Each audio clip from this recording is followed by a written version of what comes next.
मुंब्रा परिसरात पुन्हा मराठी अमराठी वाद झाल्याचं पाहायला मिळत आहे। यानंतर वादातील मराठी तरुणांनी मनसे नेते अविनाश जाधव यांची भेट घेतली आहे। तर मराठी भाषा संदर्भात कोणी काही बोललं तर घरात घुसून मारू असा इशाराच जाधव यांनी पुन्हा एकदा दिलाय। विशाल गवळी नावाचा मराठी व्यक्तीने फळ विक्रेत्याला मराठीमध्ये बोलायला सांगितल्यामुळे हा वाद निर्माण झाला होता आणि सगळ्यात धक्कादायक बाब म्हणजे या सगळ्या प्रकरणानंतर मराठी व्यक्तीलाच माफी मागावी लागली।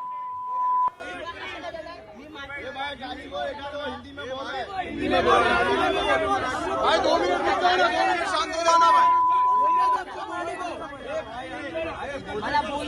हाँ बोलो बोलो इधर बोलो इधर बोलो। मुझसे कुछ गलती हो गई तो मुझे माफ करो बस। क्या गलती हुई थी? गलती क्या हुई थी? गलती हो गई मुझे माफ करो। मुंब्रा परिसरामध्ये देखील एका युवकाला काही परप्रांतीय व्यक्तीने मारहाण केली, ती घटना घडलेली आहे। त्याला उठाबशा काढायला लावल्यात। खास करून महाराष्ट्रामध्ये मराठी भाषा चालते, ही भाषा बोलावी असा सवाल केल्यानंतर या युवकाला मारहाण करण्यात आली आहे, त्याला उठाबशा काढायला लावल्यात।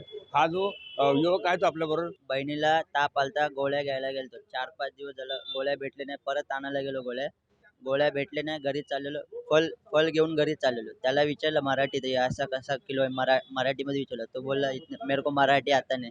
त्याला विचारलं मी कितना साल हो गया तेरे को महाराष्ट्र में रहता है, तो बोलता 10 साल हो गया। 10 साल हो गया महाराष्ट्र में रहता क्यों, मराठी आता नहीं तो महाराष्ट्र के बाहर जा।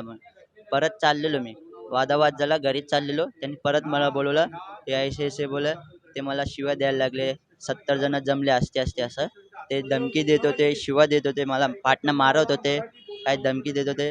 दम येतो बोल के दिखा, ऐसे माफी मागायला लावली, जबरदस्ती मला माफी मागायला लावली, धमकी देत होते। त्यांनी एक कोणतर आहे ते त्यांनी कंप्लेंट केला, पोलिसांना बोलवलं त्यांनी। विकास काटे, साम टीव्ही न्यूज, ठाणे।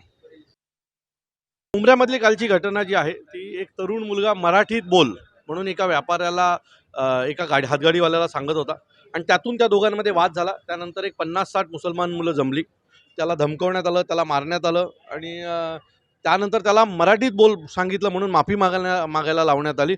मला असं वाटतं जर आता थांबलं नाही तर महाराष्ट्रात उद्या भाषिक वाद तयार होईल आणि हे मुख्यमंत्र्यांनीच थांबवलं पाहिजे। महाराष्ट्राचे मुख्यमंत्री हे पहिले मराठी आहेत। सो या सगळ्यासाठी जर आज त्यांनी जर कुठला कायदा केला नाही आणि गृहमंत्र्याला योग्य ते आदेश दिले नाहीत तर हा वाद उद्या रस्त्यात चौकात होईल।